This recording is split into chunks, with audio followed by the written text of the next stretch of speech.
Netflix delivered an incredible thriller with A House of Dynamite. If you're interested in my thoughts, please stay tuned.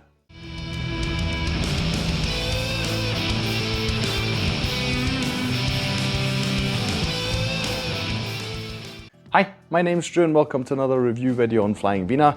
Now, this happens every few months or so, where we gather around to once again celebrate that Netflix when they put their, their artistic efforts, really on the table and really focused and stuff. They can deliver something that is quite exceptional. I enjoyed this massively. I had heard about people, even before it came out, people saying, oh, this is a film you should probably keep an eye out for. So I was like, okay, fine. I was traveling on a plane. You could say with a film that's, let's call it a sort of catastrophe film, more or less, you could say traveling on a plane, maybe not the best time to watch it, but I didn't really mind that. So I was just looking on my phone. I was looking on my phone trying to figure out what I'll watch. And I was like, oh yeah, this film was out. So I downloaded it and I watched the whole thing through. Absolutely captivated, right? I mean, while I not only had noise cancelling headphones on, that was one of the reasons, but I was just so captivated, I even missed half of what was going on in the plane. Drinks being served and stuff like that. I was like, oh God, getting frightened by being prodded. It's like, ooh. Not really, it is quite good. Surprised me in many ways. It's a bit difficult talking about the plot. There's one main question that is constantly in your mind while you're watching the film, and I'll say they give you an answer, but I'm not sure if it's the one that you really wanted. It's very interesting. We're going to avoid that completely because that would be quite spoilery, because I'm guessing that most people like me will sit there, is this going to happen or not? Yeah, I won't tell you whether they and how they and do they and this or that. We answer the question, right? Anyway, what is this film about? A House of Dynamite. Sounds a bit weird, doesn't it? Well, we are actually seeing, let's call it a day, an event in the US government where it's about a missile strike that's going to happen. So radar and other facilities, they pick up this heat signature, whatever you want to call it. They explain a lot of this and name a lot of these things in the film. So I'm sorry, I'm not a technical guy, I'm not a military guy, so I'm definitely using the wrong terms here, which you can, of course, massacre me for if you want to. But yeah, don't worry, the film uses a lot of terms, so if you're that kind of person, you'll enjoy this film a lot, just for that alone. Anyway, a missile is fired and it's heading to the US, and we are seeing how the government is dealing with it. So you've got like the White House press room. Well, yeah, actually, no, it does actually appear as well. You've got the press room, but you've also got like the emergency room where, they really connect all the people in the government and the different departments to discuss various matters. You've got the president himself involved, of course.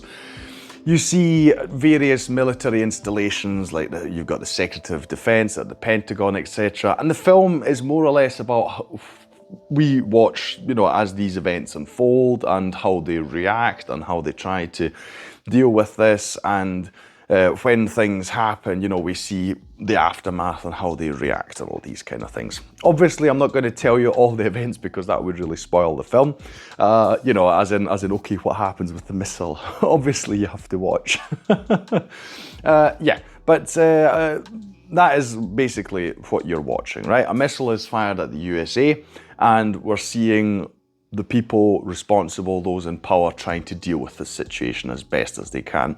So it really is a thriller because we shift our viewpoints a lot. So, like for instance, so you've got various characters. Idris Elba is playing the president of the United States.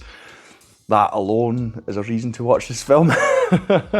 You've got Rebecca Ferguson. She is in this White House room where they, link all the people together on the phones and stuff like that. She is outstanding in this film too. You've got other people as well. You've got Tracy Letts. He plays, let's call it, at least that was my impression. I've forgotten what his official title is, but he's like the general in charge, let's call it. So he is the one directly talking to the president and trying to advise him, etc. He's a sort of, let's put it, I suppose the way a general should be, trying to just address the difficult questions and difficult decisions that need to be made. You know, in war, obviously, as you can imagine, when these kind of things are to be decided, that is quite a heavy job, but you need someone with a clear mind, you know, and just very, let's put it, unemotional, and he does that incredibly. I really enjoyed his character so much. And the last person I want to mention, but there are a lot more in this film, is Gabriel Basso. He plays, the Deputy National Security Advisor, and he at times seems like he's put the most under pressure in these situations, because he has to talk to people, also the president, you know, and he's kind of sort of late for work. He's not there yet, basically, and so he's also walking around, as you can imagine, walking through public areas and whatnot while being on the phone discussing a national crisis like this. But I really enjoyed him as well. So those people I would say stood out to me. Really enjoyed them.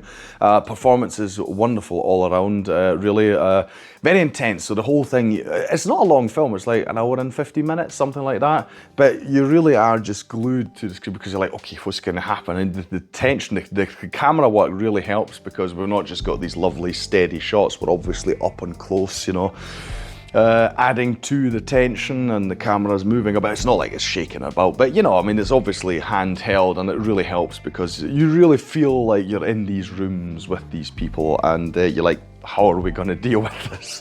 Really incredible.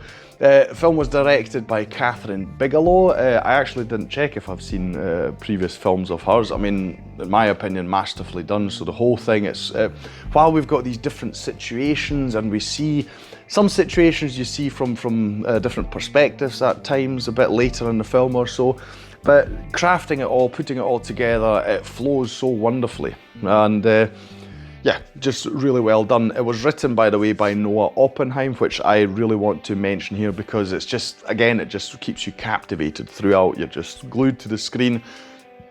And that is really because it's written like that. Because, yeah, the interactions to me felt really genuine. It felt realistic. You know, I've already mentioned the general, but you know, the president, he's like, okay, what are we going to decide? Because, I mean, obviously it's easy to say, well, you're the president, you have to make the decisions, but actually having to make these decisions, what must go through your mind in that moment and stuff. And I thought it was really interesting to think about all these concepts while watching this film. Obviously, at the same time realizing, well, if this happened right now, I'm sorry, USA, but you're probably fucked. Because I would not trust Donald Trump to make any correct decision. I would hope that there are other people there actually making the decisions who have got a brain and an actual grasp on reality, right? Enough said about that. No, but really, I really felt for these characters. It's like, how do you make these decisions, right?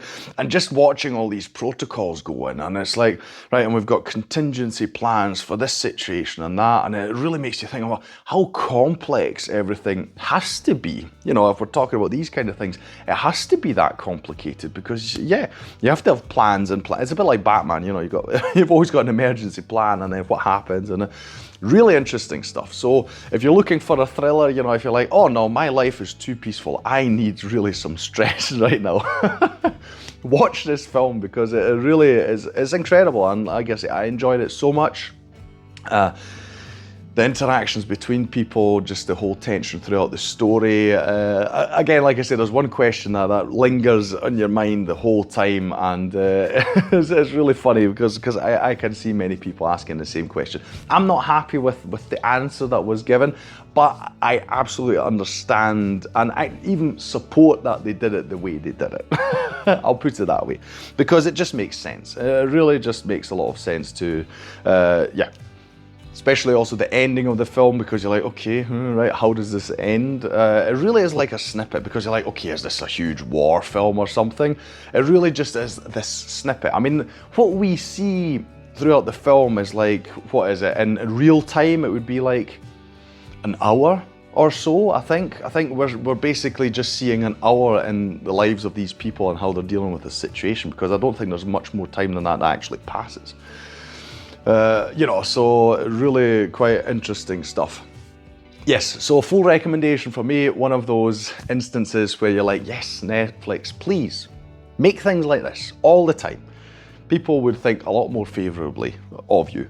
Which, you know, I mean, I've been rooting for them for ever since I first subscribed to Netflix. I'm like, this is cool, this is really great. But, you know, over time that's gotten more and more difficult with more, I'm sorry, more and more slop being produced. But like I always say, every now and then they come out with something where like, amazing, please, more of this. I know that they're not fans of cinema, which I find is a big shame, because you know, they should double dip in my opinion, because we love seeing things on a big screen, right? And I would have enjoyed watching this in a cinema as well, you know, all the tension and stuff with loud music, etc. Must be amazing. I think it is actually in cinemas in the USA, but these films always got a limited run. They don't, obviously, they don't show them here in Vienna, so yeah, who knows, maybe someday. But yes, please more like this, and support cinemas as well. Anyway, that'll be all from me today. If you enjoyed this video, please like, share and subscribe. It is the best way to support this channel. Leave a comment down below about anything you want to say about A House of Dynamite, if you've watched it, etc. If you've got any thoughts on that. If you are familiar with Catherine Bigelow's other films, do you have a recommendation? Because I would definitely want to check them out, and I'm open for suggestions. I'll thank you for watching this video, and I'll see you in the next one on Flying Peanut. Take care, bye.